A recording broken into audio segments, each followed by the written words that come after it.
Sud Radio, les débats de l'été, 10h-13h, Thierry Guerrier.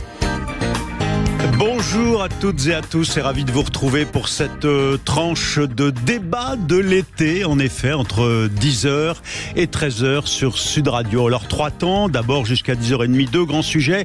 Vous connaissez Duralex, les verres de notre enfance. Duralex est en difficulté, c'est une entreprise française du côté de l'Est de la France. Elle est en redressement judiciaire. Est-ce qu'ils vont trouver une solution? On y reviendra dans un instant et on parlera réindustrialisation avec un expert de la réindustrialisation, David Kosker. Caddy aussi est en liquidation. Vous savez, les caddies des supermarchés. On va en parler tout à l'heure et on parlera des industries françaises. Et puis le retour de la guerre de l'eau, l'agribashing, les agriculteurs comme cible des écolos violents. Ce sera un coup de cœur ou un coup de gueule du maire de Sainte-Soline qui sera avec nous en direct dans quelques instants. Et puis alors de 10h30 à midi, les 4 débatteurs habituellement invités de Valérie Expert qui est en vacances, ils seront là avec nous, 4 débatteurs de 10h30 à midi. On parlera du gouvernement introuvable et puis qui peut-être demain au perchoir. Et enfin, de midi à 13h avec Joseph Ruiz, notre rendez-vous coulisses des Jeux Olympiques et puis l'actualité des JO, les JO dans tous leurs états. Je viens de vous le dire, Anne Hidalgo, il y a quelques minutes, a plongé avec Tony Estanguet. Enfin, elle a plongé, elle s'est mise à l'eau dans la Seine. On verra ça. Et puis, après ce faux suspense qui n'en est plus un, on verra aussi s'il n'y a pas une menace sur les Jeux avec la CGT qui menace de mettre en grève les agents de sécurité des Jeux Olympiques. On se retrouve tout de suite, c'est les débats de l'été. Sud Radio, les débats de l'été, 10h-13h, Thierry Guerrier. Alors, premier sujet, je vous le disais, notre industrie, l'industrie française, depuis 40-50 ans, qui se délite petit à petit, on se désindustrialise, et puis il y a un retour depuis quelques années avec l'idée de réindustrialiser la France. Bonjour David Kosker. Bonjour. Alors, ravi de vous avoir en ligne avec nous. Vous êtes un analyste, un observateur et un analyste de l'actualité économique, financière des entreprises françaises et notamment des industries. Vous gérez le cabinet d'analyse Trendéo. Vous réalisez d'ailleurs régulièrement un observatoire de la réalité industrielle. Alors, je le disais, des marques emblématiques même pour ceux qui connaissent de très loin l'économie, que sont Caddy, que sont Duralex, même l'aïeul se bat pour avoir une AOP, une sorte de label particulier et protection locale de sa marque. Ces grandes marques françaises sont en difficulté aujourd'hui. On l'a vu, Duralex cherche un repreneur. Pour Caddy, ça a l'air bien compliqué si ce n'est même fini. Qu'est-ce que vous inspire cette question, cette situation de l'industrie française, alors même que pourtant depuis 2020-2021, après le Covid, il y a un grand plan de réindustrialisation de la France. On ne sait pas très bien où on en est. On se réindustrialise ou au contraire, derrière l'arbre qui cache la forêt, il y aurait une forêt de faillite? Non, il y a eu une vraie reprise après 2016, c'est certain, et il y a des annonces de grands sites qui continuent des méga factories, comme on dit. Voilà, à préparer leur ouverture et leur mise en production, et certains ont déjà commencé à fournir, même s'il y a là aussi des interrogations avec une concurrence chinoise extrêmement forte. Ce qui se passe, c'est que sur les 2 sites que vous mentionnez ce matin, qui font l'actualité, Duralex et Caddy, sont des sites qui sont en difficulté depuis plusieurs années, qui ont connu plusieurs repreneurs, et qui probablement en ce moment souffrent aussi d'un ralentissement de la conjoncture. Moins d'argent, plus de prudence des investisseurs avec notamment les questions électorales. Donc les reprises sont plus difficiles. Mais ce sont aussi 2 sites, et notamment Duralex, qui sont sur un positionnement compliqué pour l'industrie française. Pourquoi ? C'est des sites d'entrée de gamme, en fait. C'est des sites de produits du quotidien. Et les Chinois font moins cher et plus facilement, ils produisent plus vite. Exactement. C'est sur ces sujets-là qu'on a perdu. Les 2 sites aussi ont la particularité d'avoir été propriété de grands groupes. Saint-Gobain pour Duralex, il y a longtemps. Et donc c'est des sites qui ont un cœur industriel, mais qui n'ont pas forcément la fonction marketing, qui n'ont pas forcément les capitaux. Ouais, c'est un comble, c'est-à-dire qu'on a des ouvriers qui savent faire, on a des techniciens, des ouvriers, des machines qui savent faire, mais au fond, on n'a pas le bon positionnement marketing et on vend pas les produits et au même prix finalement, même un peu moins cher, on trouve du moyen de gamme qui est fait ailleurs, quoi. Ou du moins cher. J'ai regardé rapidement tout à l'heure sur le site d'un grand de l'immobilier suédois. On trouve des verres à moins d'€1 pièce. Sur le site de Duralex, ils sont à 2-3 euros. Et oui, ça fait la différence, quoi.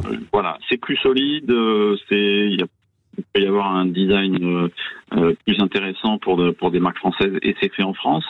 Mais il y a une limite à l'achat patriotique. Ouais. C'est-à-dire, on peut supporter que ce soit un peu plus cher, mais il faut pas que ce soit le double de ce qu'on peut trouver ailleurs. Est-ce que la solution, là, parmi les propositions de reprise de Duralex, avec quand même à la clé plus de 100 emplois, hein, est-ce que les solutions pourraient être, par exemple, ce projet de reprise par les salariés et leurs cadres eux-mêmes avec une coopérative, une SCOP? Qu'est-ce que vous pensez de ce type de formule?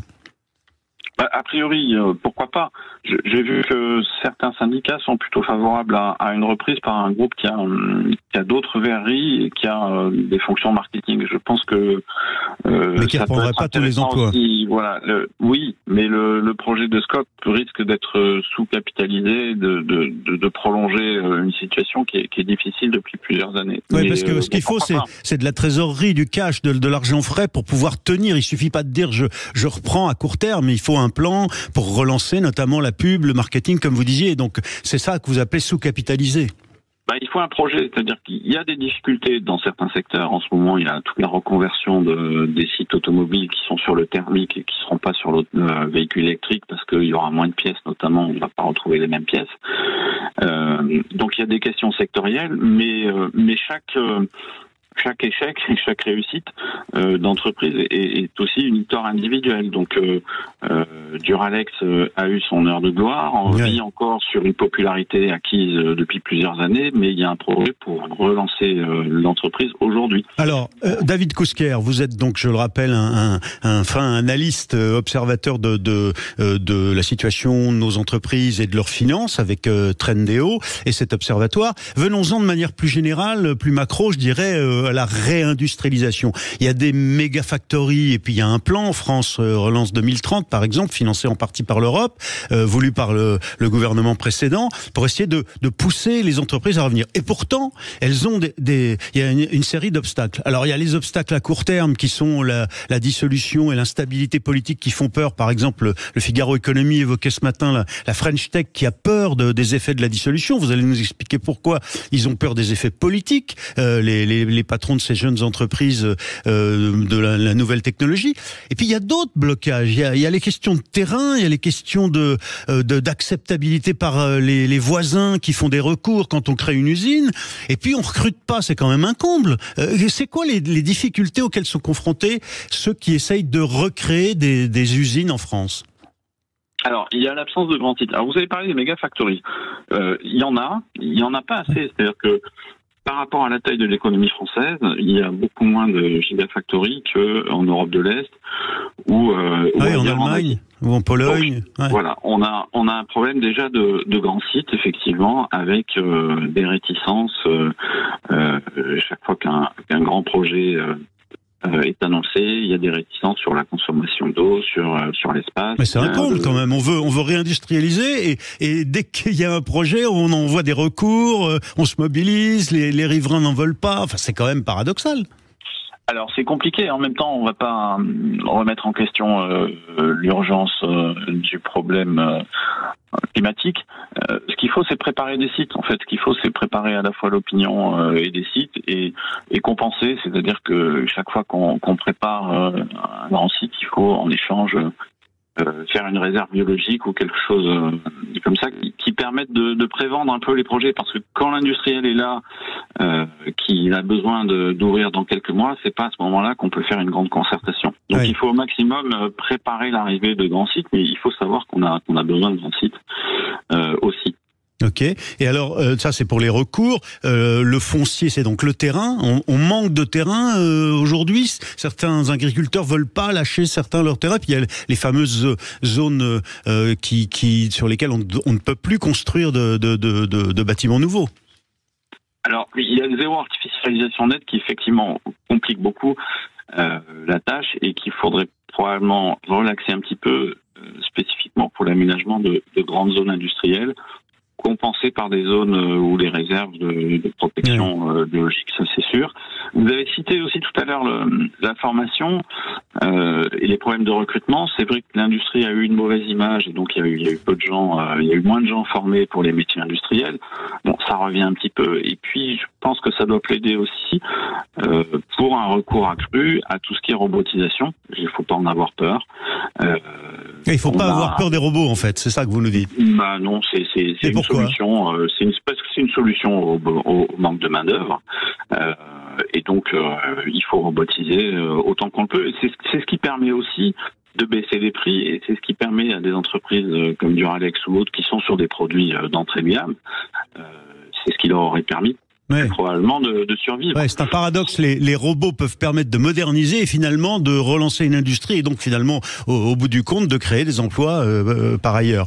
Merci Absolument. Pour toutes ces informations, David Kousker. Vous êtes, je le rappelle, le gérant analyste du cabinet d'analyse financière Trendéo. Vous avez été avec nous sur ce sujet de la réindustrialisation avec les difficultés, on l'a vu, de marques très connues qui sont dans nos souvenirs et pas uniquement dans notre réalité aujourd'hui. Duralex, Caddy bien sûr, qui vont plus ou moins bien et qui essayent de se relancer. À tout de suite pour un autre débat de l'été. Vous êtes restés avec nous sur Sud Radio. Sud Radio. Sud Radio. Parlons vrai. Parlons vrai. Sud Radio. Parlons vrai.